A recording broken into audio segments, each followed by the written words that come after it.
Okay, good morning and welcome back to our water fluoridation investigation. So today I thought I would start covering the cease and desist that I sent to Henrico County. For those of you who may be joining us for the first time, I sent Henrico County a cease and desist asking for two things in particular. One, I'd like to know who's in charge. Seems kind of reasonable, don't you think? But for more than a year of me asking them who has decision-making authority to discontinue water fluoridation, they say they don't know. They're still trying to figure it out. Shows how sloppy this water fluoridation program really is. The second piece of information that I requested from them is the statutory authority. You can't just go putting chemical drugs in the drinking water without so much as a state law that authorizes Henrico County to put the chemical drug in the water. Now, they did not respond back. Surprise, surprise. So I followed it up with a declaratory judgment, a injunction, and a writ of mandamus. Okay, so that's where we're at. I've tried to handle this outside of the court system. Lord knows I've tried for more than a year and a half, but Henrico County will not respond and be cooperative. In fact, more than a year ago, when I was asking who has decision-making authority, I sent an email, if you cannot figure out who's responsible, I'll have a judge figure it out for you. And so I followed up with that.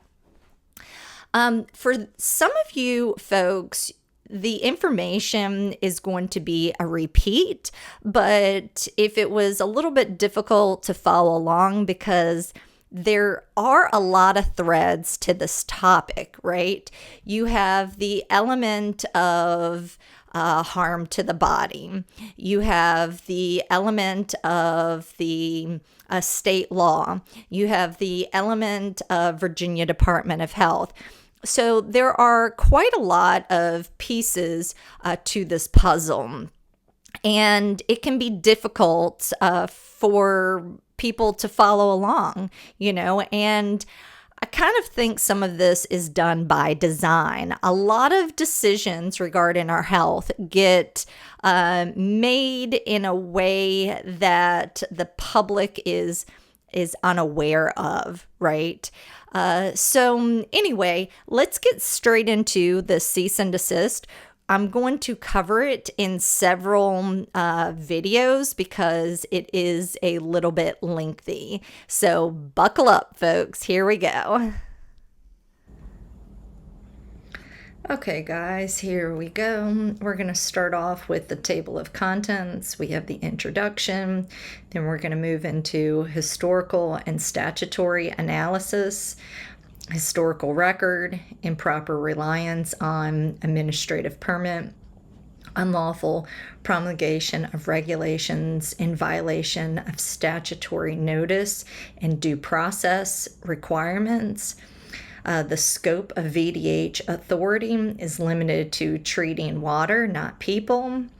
Then we're going to move into the FDA classification, union calendar number 787, which is the Delaney committee hearing. And then we're going to move into a 1980 VDH, Virginia Department of Health report, doubts fluoridation safety, public health risk and federal ruling, failure to protect, reasons to end water fluoridation, real world failures have already occurred, legal authority, the Dillon rule, and ultra-vires conduct. Then we're going to move into unlawful expenditure of taxpayer funds and demands, and then rights, reservation of rights. So let's get into this. I have not looked at this for several weeks. So obviously this is going to be a cease and desist. We have unauthorized addition of fluoride to public drinking water. So let's get into it. I am a resident taxpayer and water consumer of Henrico County, Virginia, directly subject to and affected by the county's public drinking water system. I hereby assert that the addition of fluoride to the public drinking water supply is unlawful and harmful. That is my claim, that this is unlawful and harmful. This practice lacks clear statutory authorization under Virginia law and exceeds the lawful authority of the entities involved. In addition, it raises serious concerns regarding public health and safety. Accordingly, this letter serves as both formal notice that the continued implementation of this practice is challenged as both unauthorized and injurious to the public.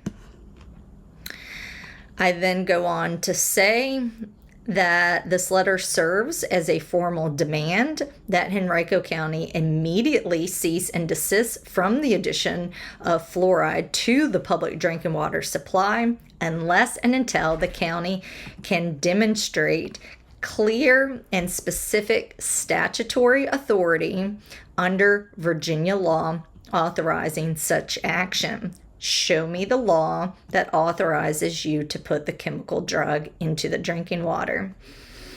Henrico has 10 days of receipt of this letter to respond. I actually gave them more than 10 days before I filed the documents with the court.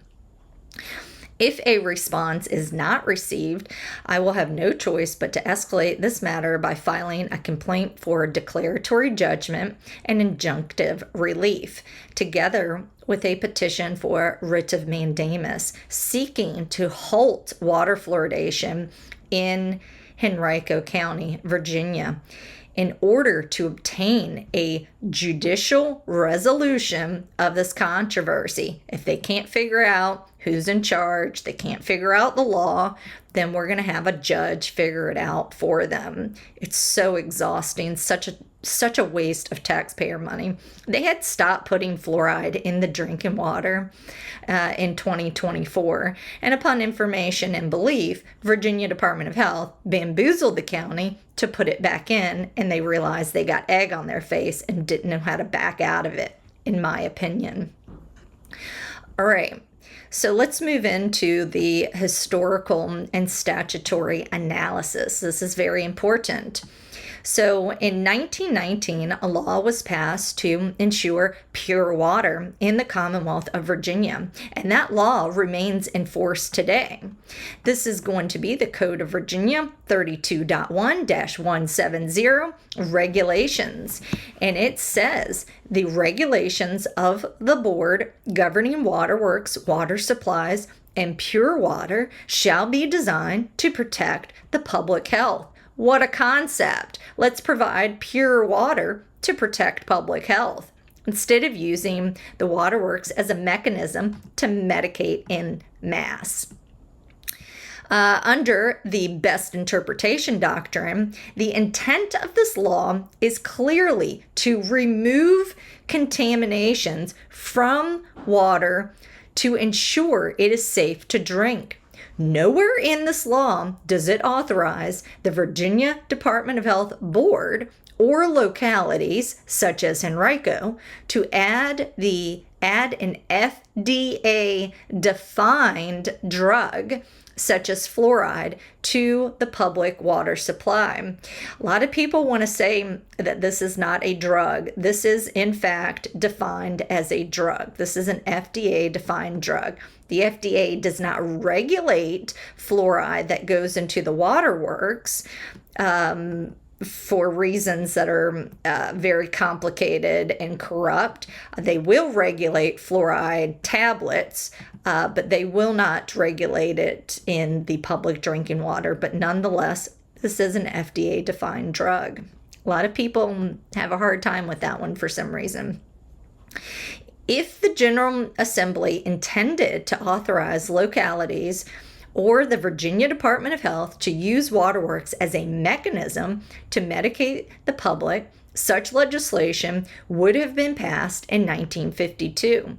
No such legislation exists. The law focuses on treating water, not people. Okay? That is what the current law says, that we are to treat water. Historical records. So we have historical records and case law confirm that VDH and the Public Health Service has long recognized that water fluoridation is implemented at the state and local level. It is clear that water fluoridation is in fact a legislative function, not an administrative one. Okay, so this is a legislative function. You have to have laws, you have to have ordinances. You cannot do this on the administrative level. That is the controversy. As early as 1951, 1952, the State Board of Health conditioned its endorsement of fluoridation, but only under certain conditions. The board stipulated, however, that its approval was contingent on these 5 conditions, each of which must be complied with by communities desiring state approval. Okay, so what they did, the health department, they endorsed this, and then it was putting fluoride in the drinking water was contingent on these 5 conditions, and we'll go over them, but only if the locality desires state approval, right? Well, you can put it in the drinking water without state approval and get away with it. That is the problem. Everyone is doing what they want. This entire process is extremely corrupt and sloppy. So, VDH, I'm losing my voice.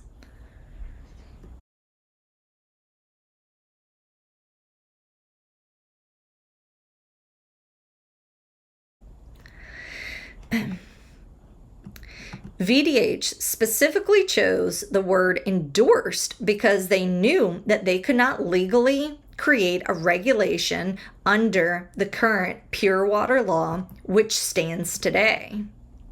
That is why VDH endorsed it, because there was no law authorizing water fluoridation.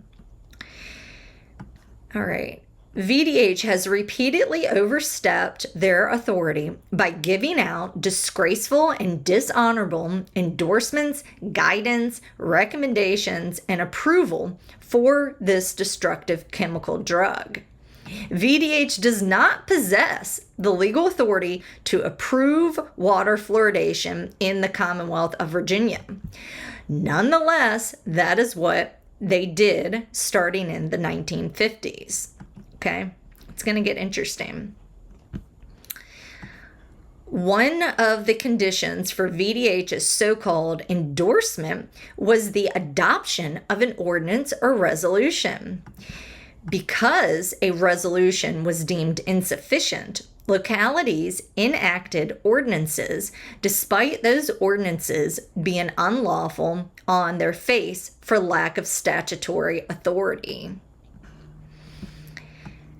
To put it bluntly, VDH's position amounted to this: we will allow you to proceed with water fluoridation, but it must be made to look lawful. Otherwise, the public will object. So we're going to, kind of do a little bit of theater and make it look like all of this is on the up and up. What followed was an exercise in optics aimed at misleading both the public and elected officials. The message was clear: if the Virginia Department of Health endorsed it, it must be safe. Who cares about the state law, ethics, or that pesky Constitution? The narrative took hold and persisted for decades. Okay, this is a cutout right here from the, I believe, the Virginia Chronicle. And water fluoridation was endorsed by the state board. This is the Virginia Department of Health board.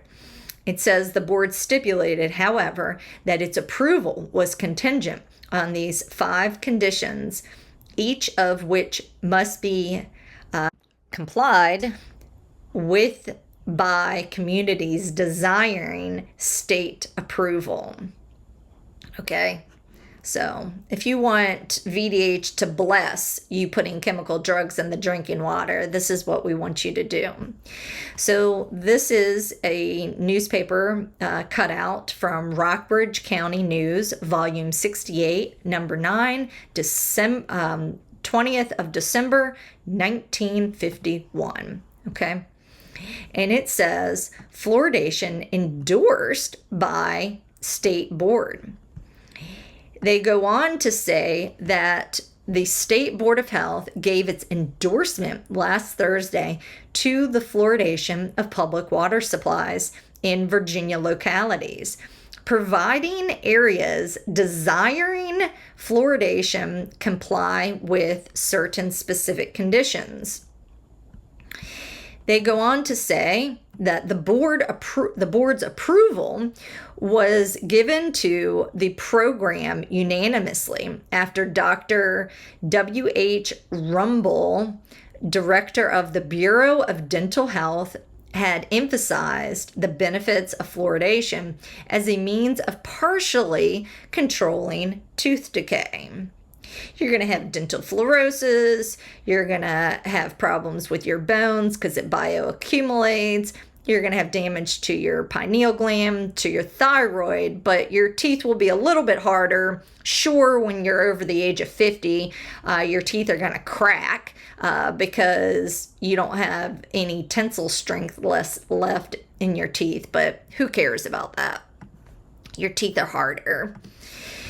Dr. Rumble also told the board the fluoridation concept has already been approved generally by the American Medical Association.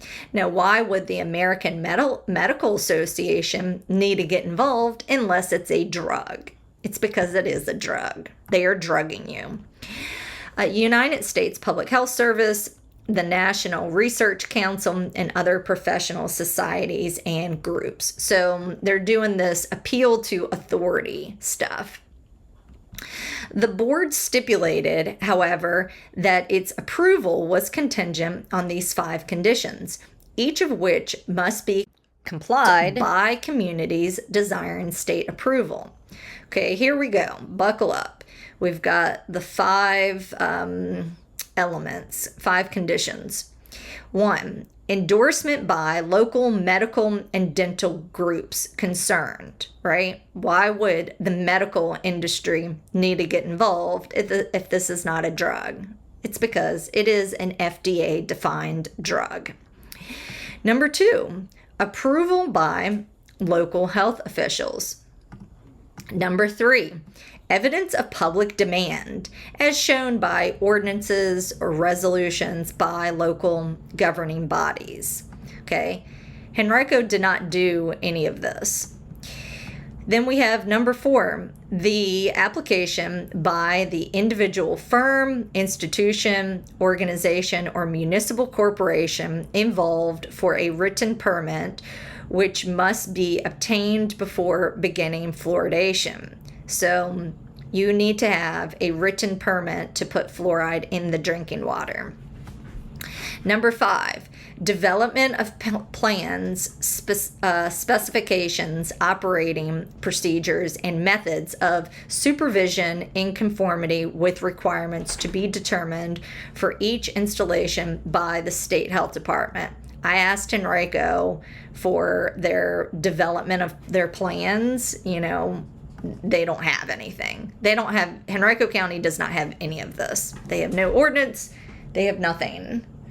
So now we have Dr. Mack I don't know how to pronounce that name, Shan Holtz, state health commissioner, and Dr. Rumble made it clear during the discussion that the board's endorsement of fluoridation did not make the procedure a required policy of all communities, right? They can't require it because they don't have the authority to require it. So what they're going to do is they're going to allow the localities to put it in the drinking water unlawfully. And because the State Board of Health is the watchdogs, if the watchdogs don't care, then the locality gets away with it. And that's what's happened. Adoption of fluoridation, they said, would remain a matter of local option.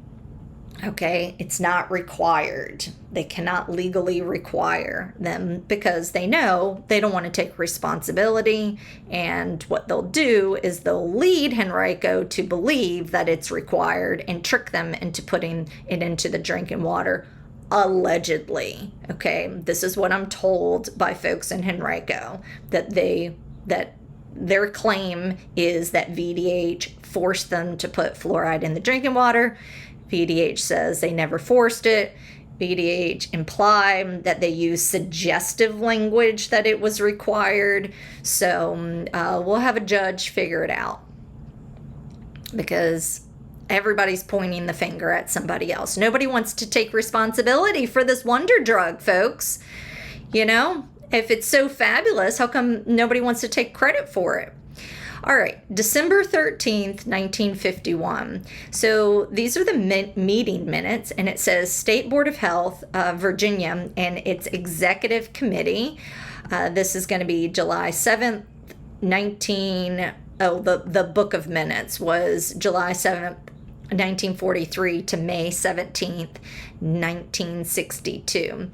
And so the minutes show a mere policy, not a Virginia state law, right? So this is a policy. Policy is not law. Policy is just merely a policy. And so essentially everything that I just read in the newspaper article is what was in the meeting minutes. So this is the statement of policy for fluoridation. All right, let's move on. We have, by 1973, the board again acknowledged that fluoridation could not be required under the public water supply law, confirming the absence of statutory authority, a condition that remains unchanged today.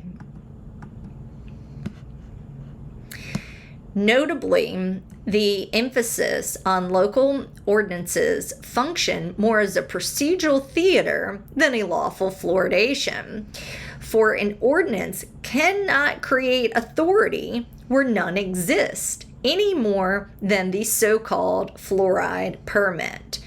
So, in other words, in Virginia, you cannot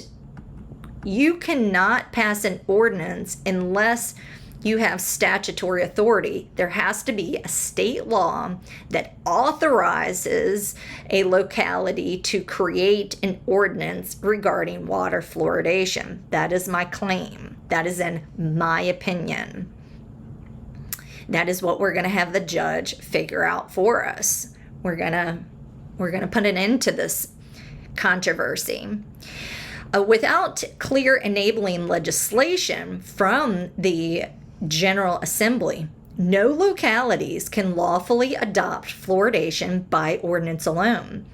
These consistent acknowledgments throughout Virginia's history demonstrate that VDH has always known that both statutory authorization and a valid local ordinance would be required, and that neither alone would suffice. Henrico County has neither. So you have to have a state law that authorizes localities to put the fluoride in the drinking water, and you have to have a state law that authorizes Virginia Department of Health to promulgate regulations therewith. If the legislature wanted to allow localities in Virginia to use the waterworks as a mechanism to mass medicate the public, then they would have passed Senate Bill number 106, offered on January 21st, 1952. Okay, this is very important, folks. The General Assembly did not pass this bill. Instead, the legislators went in a different direction that required pure water as defined under the code. The legislators chose laws that treated water, not people. The current laws on the books require potability only, pure water. The 1952 bill would have done two things. One, authorize the cities to fluoridate the water. Authorize the cities to fluoridate the water, and two, authorize the State Board of Health to promulgate regulations. So here we go, Senate Bill number 106, January 21st, 1952. It says a bill to authorize cities having water supplies to fluoridate the water and to provide for regulations in connection therewith. So you're doing two things. You're authorizing localities to put fluoride in the drinking water. You're authorizing Virginia Department of Health to create regulations. And it says, be it enacted by the General Assembly of Virginia. Let's zoom in on this. I folded the paper, so it's a little off. Each city of this Commonwealth which maintains and operates a water supply system may chemically treat the water therein so as to dissolve in such water fluorine to a concentration as established by regulations adopted by the State Board of Health. The State Board of Health is directed to prescribe by regulations adopted and promulgated by it the manner in which fluoridation of water shall be accomplished in accordance with provisions of whatever this is, Code 1. I'm not familiar with what that really is. Hereof, and the concentration which shall be obtained by such fluoridation process. Copy of such regulations shall be sent to the Director of Public Works or other appropriate official of each city in this Commonwealth, and no fluoridation water systems shall be approved by the Virginia Department of Health unless it complies with the regulations established by the State Board of Health. This is important. So this is laying out the framework if you're going to put fluoride in the drinking water in Virginia. It's clear. They're authorizing localities to put the fluoride in the drinking water. They're authorizing the State Board of Health to make regulations therewith. Did the Virginia legislature pass this bill? No, they did not. Instead, they stuck with the current laws that require pure water. So they knew that if we're going to do this, it's got to be done lawfully. I would argue that it's not lawful. It's unconstitutional to put a chemical drug in the drinking water, but the courts have ruled in the past that we can go ahead and drug the public. So, but Virginia had a sterilization act, and so just because there's a law doesn't mean, in my opinion, that it's actually like legitimate. But nonetheless, that's the way the cookie crumbles. So this is what the law would look like, okay, if they're going to do it. They did not. They stuck with pure water. The lawmakers rejected the bill that would have legalized water fluoridation in Virginia and instead stuck with the existing laws created in 1919 that required water that is sanitary and pure. It is clear that both the intent and spirit of the law is to ensure that water is safe to drink by removing contaminants, not to use public water systems as a mechanism for mass medication, right? So they rejected that bill. They said, no, we're going to stick with pure water. Either they did not think it was ethical to use the waterworks as a mechanism to mass medicate. They, realized that it causes harm because fluoride is traditionally used to make animals permanently go to sleep. So yeah, it's a problem. Here is a photograph of the bill. Or the law rather. This is from 1950, and it says supervision by State Board of Health. The State Board of Health shall have general supervision and control over all water supplies and waterworks in the state insofar as the sanitary and physical quality of waters furnished may affect the public health or comfort. And it goes back to 1919. I did not see if it was even older than 1919. This is as far back as I found. Examination of water supplies. This is Code of Virginia 62-48. Examination of water supplies. Such board may cause examination of such water supplies to be made to ascertain their purity and fitness for drinking or domestic use, or their liability to impair the public health.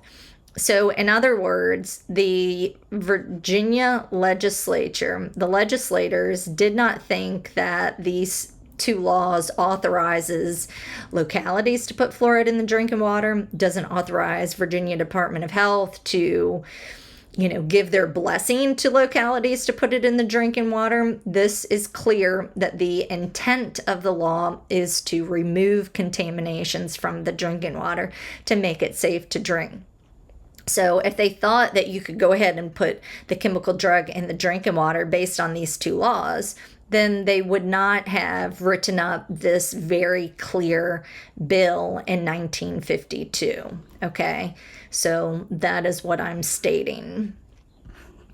Let's move down to this is 1973. Now this is important because you had the Safe Drinking Water Act that came on the scene 1973, 1974. So I wanted to see what the language was in Virginia, the law.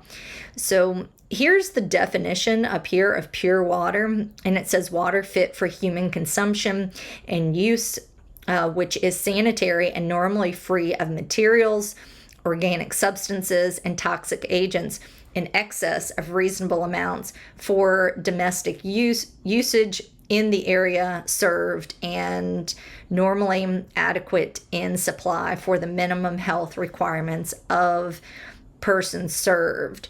So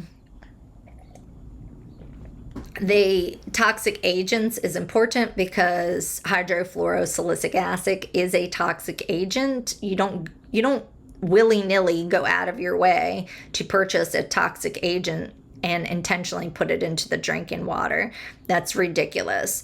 Localities can get away with putting chlorine in the drinking water because it's used to make the water safe to drink. Fluoride is not used to make the water safe to drink. And there's actually better ways to clean the water. I was reading about this the other day. People would use carbon filters instead of having all of these chemicals. So there are better ways, so we don't have to have so many chemicals in the water. So let's zoom into this.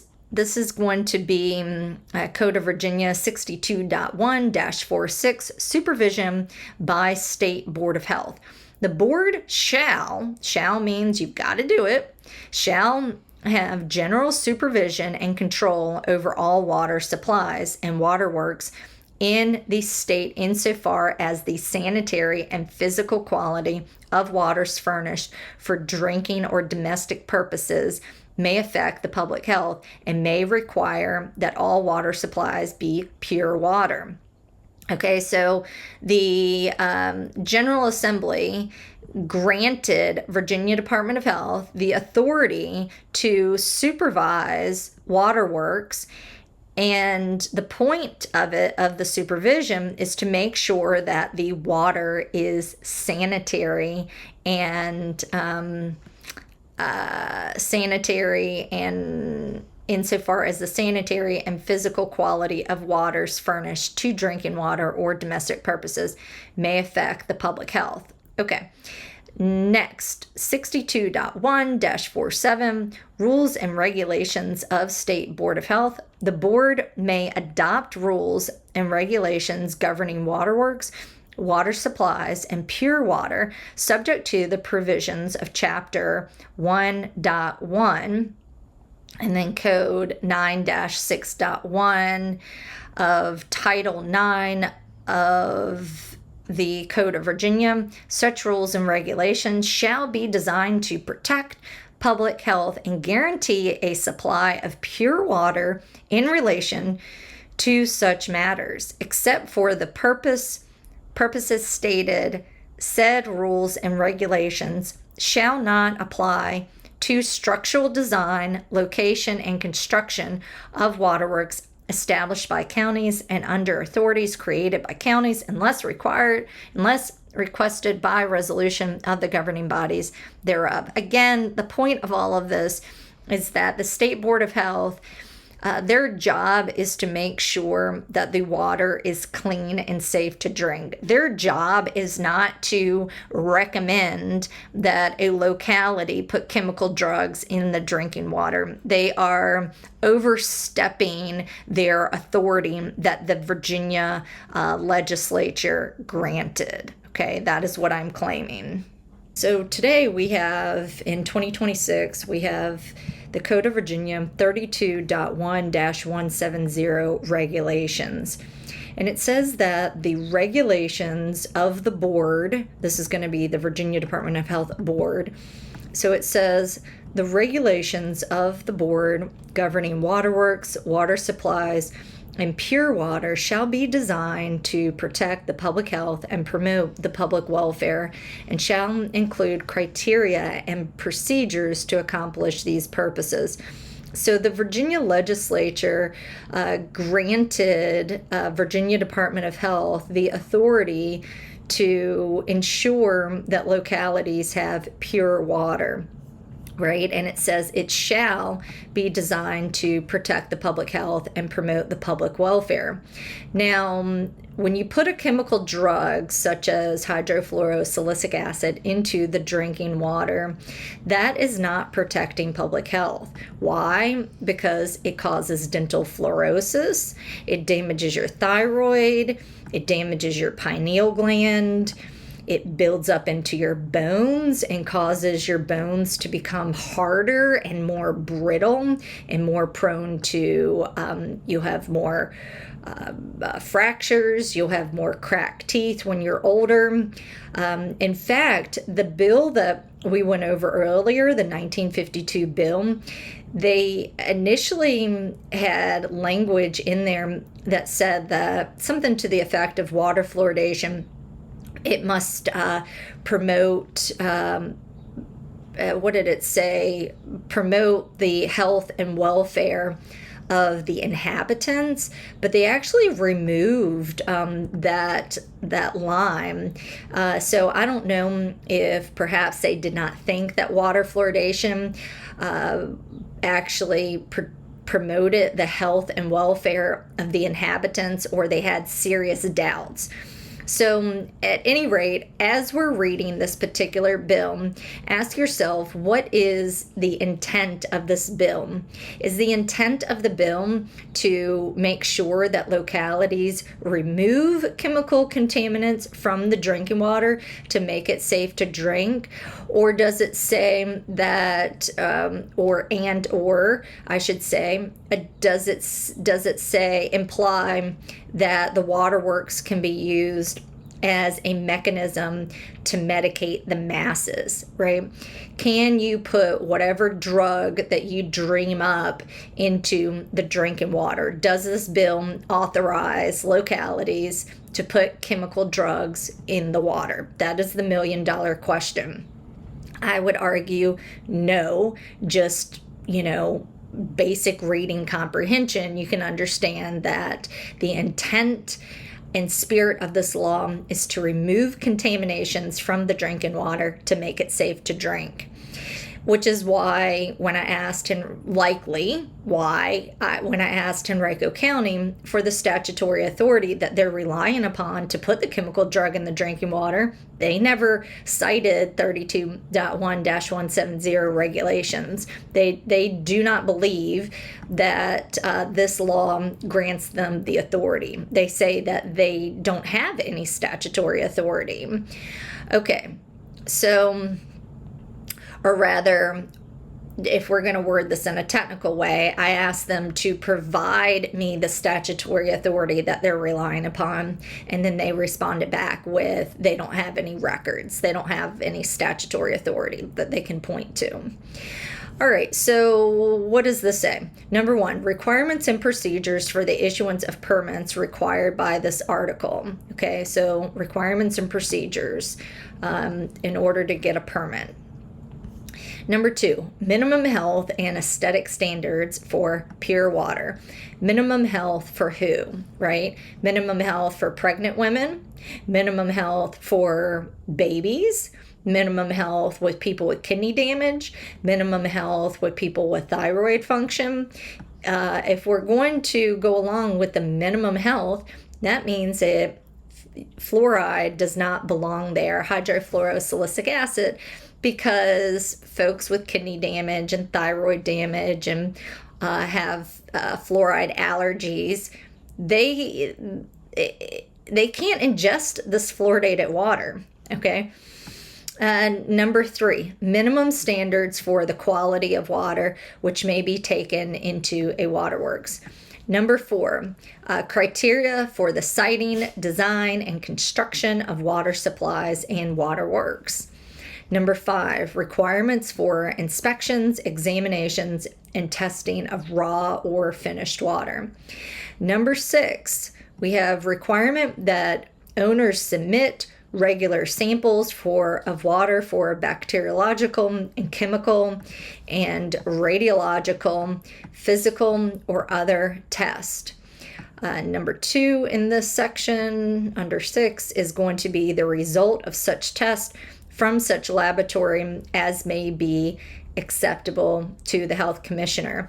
Now, I can say that when more than a month's worth of hydrofluorosilicic acid, fluoride, went into the drinking water in 5 hours and 15 minutes, they were not testing the water. And so they say, well, we don't need to send out the proper notice and warning to the public because we didn't actually test the water. So by that logic, wouldn't it make, if they want to protect themselves, they would never test the water? Because if the way that the health department and the EPA is playing, they say if you don't test the water, you don't have to send out a notice, right? I mean, this is like saying, if you can't find the body, then you can't convict them. That's essentially how they're operating. Number seven, requirements for record keeping and reporting. Number eight, I always have a hard time pronouncing this word, for determining the waterworks operation fee authorized. So the method for determining this methodology. It's a tongue tire for me for some reason. Number nine, requirements and criteria for the development and maintenance of an emergency management plan for each community public water supply for the provision of pure water during any extended power outage. Yeah. Did that happen on January 6th when the power went out? No. Number 10, other provisions as may be necessary to guarantee a supply of pure water. Now remember, VDH is the watchdogs. So their responsibility is to make sure that localities are providing pure water as defined in the law. And I would argue that they are not. I would argue that they are being derelict in their duties. And really, in my opinion, they're co-conspirators in this whole thing because they're encouraging localities such as Henrico to put the chemical drug in the drinking water, and then they just are allowing them to do it, right? When the way the law reads, they should actually be forcing localities to stop deliberately contaminating the drinking water with this chemical drug. That is my opinion. That is the controversy, and that is what the judge is going to determine. So we'll have to leave it up to the judge. Hopefully we have a judge that also understands the pure water. Okay, this has to do with localities fewer than 10,000. I'm not going to read this because it doesn't apply to Richmond or Henrico, so y'all can read it for yourself. And then we have the Code of Virginia 32.1-167 definitions. And it says that pure water means water fit for human consumption that is sanitary and normally free of minerals, organic substances, and toxic agents in excess of reasonable amounts. Now, I would argue, let me bring this closer to me. I would argue that it is not reasonable to go out of your way to purchase a neurotoxin and put it into the drinking water for the purpose of medicating the public. I do not believe that that's reasonable, and I do not believe that it is in the spirit of the law to put chemical drugs in the drinking water to mass medicate. So let me know what you think. Does this law, this definition, imply that we're to use the waterworks as a mechanism to mass medicate? Let me know what you think. All right, let's move on. So the Virginia legislature and other politicians have repeatedly refused laws that authorize localities to fluoridate because they felt that mass medication had no place in a free America. So the Virginia legislature, they've repeatedly refused laws that to authorize localities to put fluoride in the drinking water. They stuck with pure water. So this was in the newspaper. It says President Nixon and Virginia's Governor Linwood Holton have urged the elimination of water pollution. And fluoridation of public water supplies is one of the chief offenders. So President Nixon and Virginia's Governor Linwood Holton, they felt that fluoride is a pollution and needs to be removed. And these guys are from the time where, for a long time, people were trying to figure out how to eliminate fluoride from the drinking water. The Public Health Service felt like this is very dangerous to ingest. They were working towards getting rid of it. And then essentially you had Alcoa, who the guy from, I think he was a lawyer for Alcoa, then went over to the Public Health Service and started promoting fluoride. And there was a connection between the two. So kind of history says that, see, fluoride is a hazardous waste byproduct from the aluminum industry and the phosphate industry. And you had Alcoa, who was harming people with fluoride. And essentially, in order, I believe, I mean, this is the way it looks, is that in order to kind of tamp down these lawsuits, what the gentleman did, he got into the Public Health Service. It wasn't called the Public Health Service back then. It was called something else, something about Marine or something to the other. And so he essentially, he had a lot of power in the Public Health Service, and he wanted to tout fluoride as being some sort of wonder drug that you can put in the drinking water. And so it benefited Alcoa because Now, instead of saying that the fluoride is harming the men, they can say, no, no, no. See, fluoride's so safe. That's why it's being put into the drinking water. And then they had a place to put their hazardous chemical. It's a whole long, dark history that we'll have to go into another day. So anyway, I suggest that you look into the issue of Alcoa and the Public Health Service and how a lot of this got started. They just needed a place to put to dump the pollution. I mean, EPA said that water fluoridation was good because instead of having the fluoride, one locality be harmed by a lot of fluoride, what they could do is distribute it across the U.S. so everybody's harmed at kind of a low level, as opposed to certain areas be significantly harmed. And I'm paraphrasing, okay? The documents say it's a solution to a long-standing problem, I think is kind of the language that they used. All right, let's get back to this. The history of that is very sinister, how fluoride got put into the drinking water. Again, it's used to make animals permanently go to sleep, okay? And it's still used for that. So this is going to be the Richmond Times-Dispatch, 6th of March, 1970, page 14. And it says, groups in Lynchburg fight fluoridation.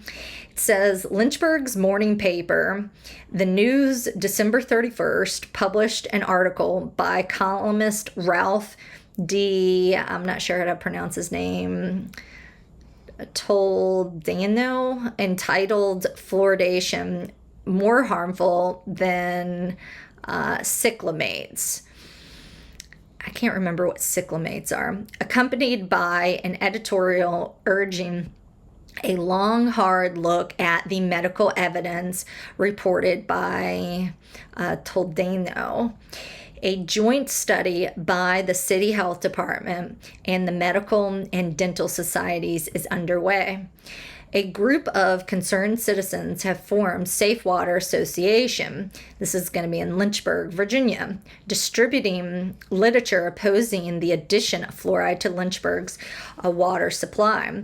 The Toledano column, based upon an article in the July issue of Canadian Doctor magazine, states that hundreds of scientific reports show fluoridation as a selective and cumulative poison, and that is correct. It bioaccumulates. It's attracted to your bones, and it concentrates in your bones. And so this is a problem. It is a poison. That an increase in mongoloid births, apparently that's really bad. I forget what that is. Mongoloid births in fluoridated communities has been reported. That minute quantities of fluoride fed to mice have caused an acceleration of tumor cancer growth. So they found that fluoride increases tumor growth, and that damage to animal cells has been caused by feeding them 1 part fluoride to 20 million parts water. Okay, so interesting. A landmark discovery was made in Canada where the use of fluoridated water in artificial kidney machines is increased the incidence of bone disease, spontaneous fractures, weak muscles, and nerve irritation, with prompt improvement with fluoride-free water was substituted. In Rochester, a similar result was observed. President Nixon and Virginia's Governor Linwood Holton have urged the elimination of water pollution, and fluoridation of public water supplies is one of the chief offenders. Mass medication by fluoridation has no place in a free America. Okay, and this is true that when you ingest fluoride, it will make your bones harder, but it actually makes them more brittle, causing more increase in fractures, increase in osteoporosis, osteoarthritis, bone cancers. That is what the studies show. And HHS actually put out something years ago. I have a copy of it in my records where they say that older women who ingest fluoridated water have an increase in bone fractures, and so that they should not ingest fluoride tablets. So if you can't ingest fluoride tablets, you shouldn't be ingesting fluoride water. All right, I think that that's a good place to stop for today. So we will start back up on page 13, and this is going to be improper reliance on an administrative permit. Okay, guys. So I think this is a good place to stop. I encourage you, we'll zoom out so y'all can take a screenshot of this. The newspapers are just littered with people complaining about water fluoridation, because everyone knows that this is used to damage organisms, right? It's used to harm life. So fluoride is not a nutrient. Hydrofluorosilicic acid is not a nutrient. Okay, so it's got no place in our drinking water. All right, that's it.